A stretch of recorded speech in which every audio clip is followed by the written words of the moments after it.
বিশ্বের সব স্থান থেকে এবার ভোট দেওয়ার সুযোগ থাকছে। জামায়াত ক্ষমা না চাইলে ক্ষমতায় যেতে পারবে না, বললেন কাদের সিদ্দিকী। খুলনায় ঘুমন্ত যুবককে গুলি করে হত্যা। যশোরে বজ্রপাতে বিএনপি নেতা নিহত।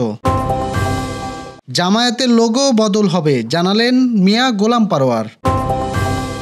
আমি নোবেল না পেলে সেটা হবে যুক্তরাষ্ট্রের জন্য অপমান।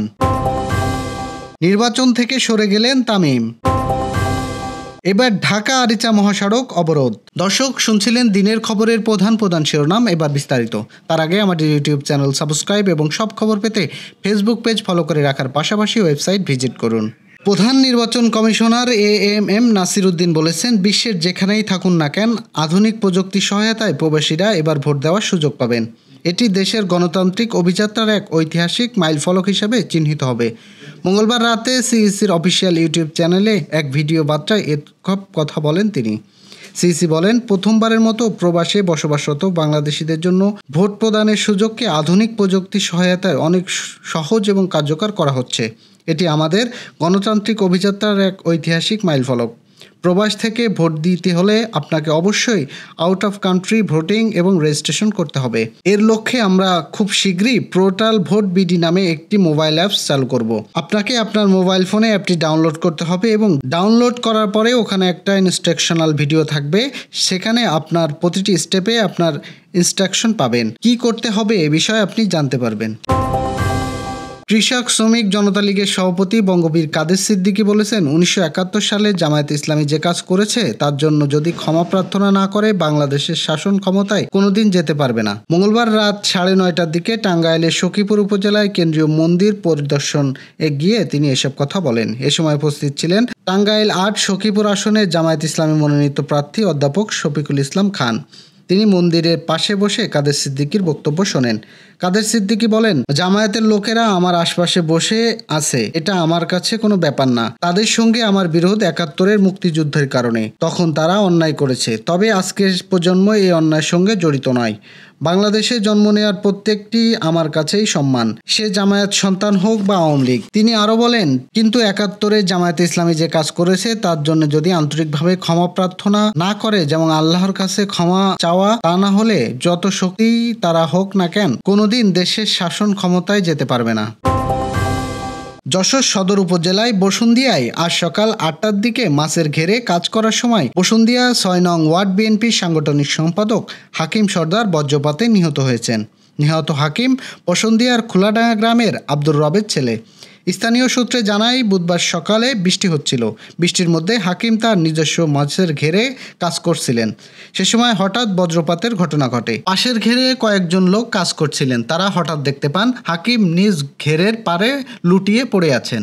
এ সময় তারা ছুটে গিয়ে উদ্ধার করে চিকিৎসকের কাছে নিয়ে গেলে চিকিৎসক তাকে মৃত ঘোষণা করেন। এবার ঢাকা সাভার শোভাপুর সহ তেঁতুলঝড়া ইউনিয়নের 3 এলাকায় জলাবদ্ধতার প্রতিবাদে ঢাকা আরিচা মহাসড়ক অবরোধ করেছে স্থানীয়রা। এতে ঢাকা আরিচা মহাসড়কের উভয় পাশের লেনের অন্তত 5 কিলোমিটার সড়কে যানজটের সৃষ্টি হয়েছে। বুধবার সকাল 10টা থেকে সাভারের তেঁতুলঝড়া ইউনিয়নের রাজপুর বিড়িয়া এলাকায় এই অবরোধ কর্মসূচি পালন করা হয়। পরে প্রায় 1 ঘন্টা সড়ক অবরোধ করে বিক্ষোভ শেষে বিক্ষোভকারীরা সড়ক ছেড়ে দেন। আন্দোলনকারীরা জানান, অল্প বৃষ্টি হলে ফুলবাড়িয়া এলাকায় জলাবদ্ধতার সৃষ্টি হয়। এতে শুধু সড়কে পানি জমে না, অনেক বসত বাড়িতে বৃষ্টির পানি ঢুকে পড়ে। ফলে পানিবন্দী অবস্থায় মানবতার জীবনযাপন করতে হচ্ছে সাধারণ মানুষকে। সমস্যার স্থায়ী সমাধানের দাবিতে এই সড়ক অবরোধ কর্মসূচি পালন করা হয়েছে বলে তারা জানান। এ সময় আন্দোলনকারীরা দ্রুত পানি নিষ্কাশনের ব্যবস্থা, ড্রেনেজ ব্যবস্থা উন্নতিকরণ এবং দীর্ঘমেয়াদী সমাধানের উদ্যোগ নেওয়ার দাবি জানান। বাংলাদেশ জামায়াত ইসলামীর দলীয় লোগো পরিবর্তন করা হবে বলে জানিয়েছেন দলটির সেক্রেটারি জেনারেল মিয়া গোলাম পারোয়ার। মঙ্গলবার এক গণমাধ্যমকে দেওয়া সাক্ষাৎকারে তিনি এসব তথ্য জানান। রোববার বসুন্ধরা জামায়াতের আমির কার্যালয়ে থাকা নিযুক্ত স্পেনের রাষ্ট্রদূত গ্যাব্রিয়েল সিস্তিয়াগো ওয়েসদের চিরনগের সঙ্গে সাক্ষাতের সময় সেখানে নতুন লোগোটি দেখা যায়। দেখা লোগোটির দাঁড়িপাল্লা, দোয়াত কলম এবং জাতীয় পতাকা সংমিশ্রণে ছিল। এরপর লোগো নিয়ে নানা আলোচনা শুরু হয়। পরোয়ার সাক্ষাৎকারে বলেন, যে লোগোটি ওখানে সেট করা হয়েছিল ওটা চূড়ান্ত লোগো নয়। আমাদের লোগো পরিবর্তন হবে। আমাদের নির্বাহী পরিষদের লোগো পরিবর্তন করে নতুন লোগো তৈরির সিদ্ধান্ত হয়েছে। ডিজাইনারদেরকে দায়িত্ব দেওয়া হয়েছে আর একটা ডিজাইন করে আমাদেরকে দেখিয়ে। কয়েকটি ডিজাইন নিয়ে আমরা এক দফা বসেছি। জামায়াতের আমিরও ছিলেন। ছোটোখাটো নানা ডিজাইনে ভিন্ন ভিন্ন মত আছে। কিছু এডিটিং হয়ে এটা সংশোধন হবে বলে আমরা আশা করি। খুলনায় নিজ বাড়িতে জানলা দিয়ে ঘুমন্ত অবস্থায় তানভীর হাসান শুভ নামে এক যুবককে দুর্বৃত্তরা গুলি করে হত্যা করেছে বলে অভিযোগ উঠেছে। মঙ্গলবার দিবাগত রাত 3:30টার দিকে এ ঘটনা ঘটে। মহানগরীর দৌলতপুর মহেশপাশা পশ্চিমপাড়া বাজার এলাকায় নিজ বাড়িতে শুভকে গুলি করে হত্যা করা হয়। বুধবার সকাল 7টার দিকে হাসপাতালে তিনি মারা যান। শুভ ওই এলাকার আব্দুল বাশারের ছেলে। পুলিশ ও স্থানীয়রা জানান, শুভ নিজ বাসায় জানলা দরজা বন্ধ করে মা ও ছোট ভাই সহ একই রুমে ঘুমিয়েছিলেন। থাই গ্লাসের জানলা খুলে শুভকে গুলি করে পালিয়ে যায় দুর্বৃত্তরা। তার মাথায় 2টি এবং বাঁ পাশে 2টি গুলি লাগে। দ্রুত স্বজনেরা চিকিৎসার জন্য তাকে খুলনা মেডিকেল কলেজ হাসপাতালে নিয়ে যান। চিকিৎসাধীন অবস্থায় সকালে তিনি মারা যান। নিহত শুভ আন্তর্জাতিক মার্কেটিং কোম্পানির জেনারেল ম্যানেজার হিসেবে কর্মরত ছিলেন। তিনি বিদেশ যাওয়ার প্রস্তুতি নিচ্ছেন বলে জানা গেছে। নিজেকে নোবেল শান্তি পুরস্কার না দেওয়া হলে সেটি যুক্তরাষ্ট্রের জন্য বড় অপমান হবে বলে মন্তব্য করেছেন মার্কিন প্রেসিডেন্ট ডোনাল্ড ট্রাম্প। একই সঙ্গে অপরাধ, অভিবাসন সমস্যা তিনি অভ্যন্তরীণ যুদ্ধ আখ্যা দিয়ে সেনা মোতায়েনের ঘোষণা দিয়েছেন। মঙ্গলবার রাতে তিনি একথা জানিয়েছেন। খবর টিআরটি ওয়ার্ল্ডের। প্রতিবেদনে বলা হয়েছে, নিজেকে নানা যুদ্ধ সংহতির মীমাংসার নেপথ্যের নায়ক হিসেবে দাবি করে যুক্তরাষ্ট্রের প্রেসিডেন্ট ডোনাল্ড ট্রাম্প বলেছেন, তাকে নোবেলের শান্তি পুরস্কার দেওয়া না হলে সেটি যুক্তরাষ্ট্রের জন্য বড় এক অপমান হবে। মঙ্গলবার শীর্ষ সামরিক কর্মকর্তাদের সঙ্গে বৈঠকে ট্রাম্প বলেন, আমি নোবেল পুরস্কার পাবো।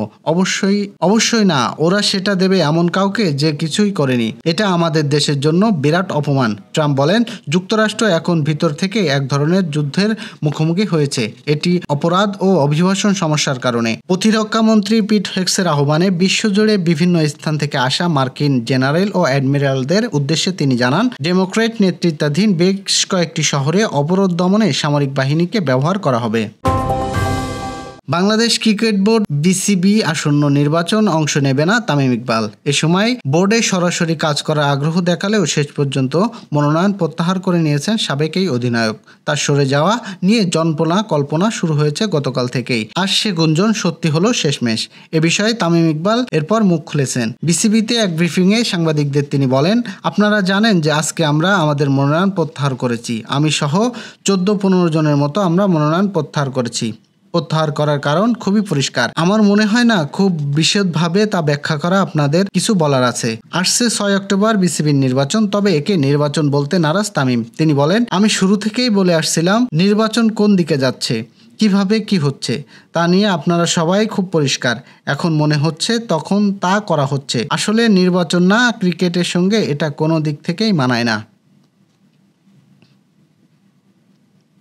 এই ছিল দুপুরের আয়োজন। রাতের খবর দেখার আমন্ত্রণ রইল। সেই সঙ্গে এতক্ষণ সাথে থাকার জন্য ধন্যবাদ।